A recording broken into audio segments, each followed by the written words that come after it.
Somewhere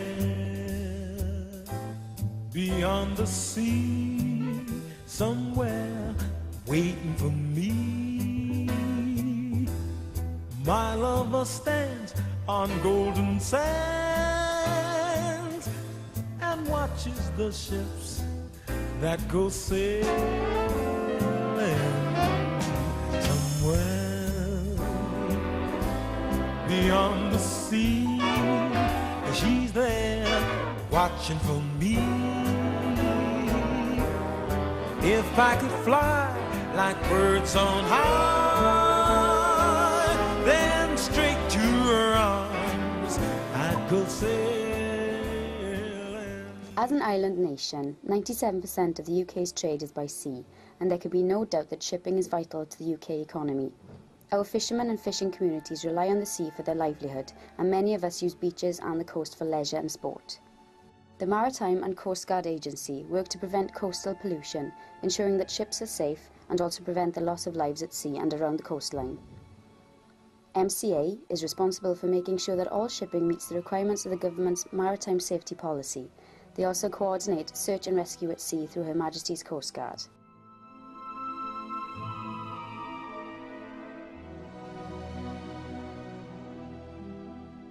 Today, HM Coastguard is a world leader in maritime search and rescue. Looking back 200 years, goods, which now travel by road, were carried by hundreds of small ships.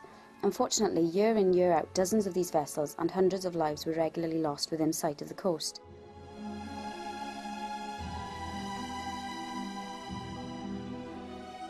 An early version of the Coastguard originated in the 1800s, but not to meet the dangers of the sea, but to combat a threat to the country's economy and security: smuggling.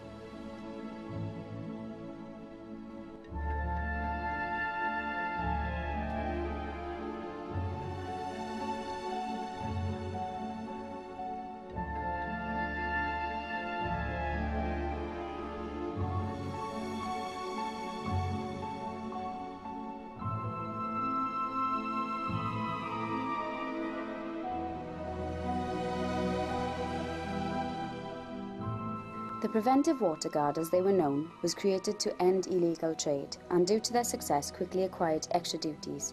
Officers were instructed to take responsibility at shipwrecks to safeguard cargoes and vessels from looters.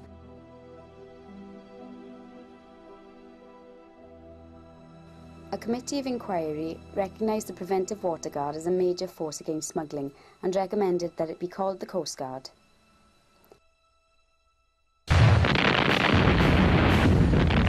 Within hours of Britain declaring war on Germany, in 1914 coastguards travelled by train to crew naval ships, causing ashore coastguard stations to be seriously undermanned.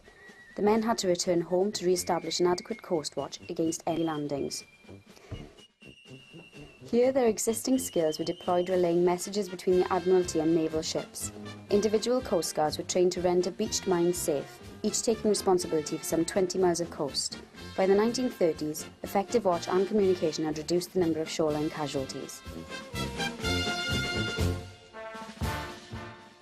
Fearing invasion in 1940, the Admiralty assumed control and armed the Coastguard. Life-saving was hampered by beach defences, and in the south, coastguards gained a new rescue task. Lookouts used special equipment for search for airmen who were ditched in the Channel. Finally, D-Day brought safety from invasion and a reduction in the auxiliary coastguard numbers. In the 1950s, it was recommended that visual watching should target smaller vessels, as larger ships should have radio and could be monitored by a listening watch. By the mid-1960s, many coastguard stations used radio for direct communication with lifeboats, inshore rescue boats and coastguard vehicles. The use of rough terrain vehicles increased mobility and provided mobile communication bases, and much later coastguards improved their access to rivers and remote coastal areas with patrol boats. Efficiency drives in the 1990s made Her Majesty's Coastguard a government executive agency. Then in 1998, the Marine Safety Agency and the Coastguard Agency were joined to become the Maritime and Coastguard Agency. HM Coastguard no longer thinks only of rescue. Despite handling thousands of incidents every year, improved efficiency has freed officers to take part in safety campaigns. Each year these target the most common causes of accidents at sea, and their message is carried to recreational clubs and into schools. The MCA exists to promote high standards of safety at sea, to minimise loss of life among seafarers and coastal users, to protect the environment by minimising pollution from ships, and to respond to maritime emergencies 24 hours a day. MCA will constantly be introducing the best available technology into the system, which means that the UK Coastguard will remain a world model for search and rescue coordination.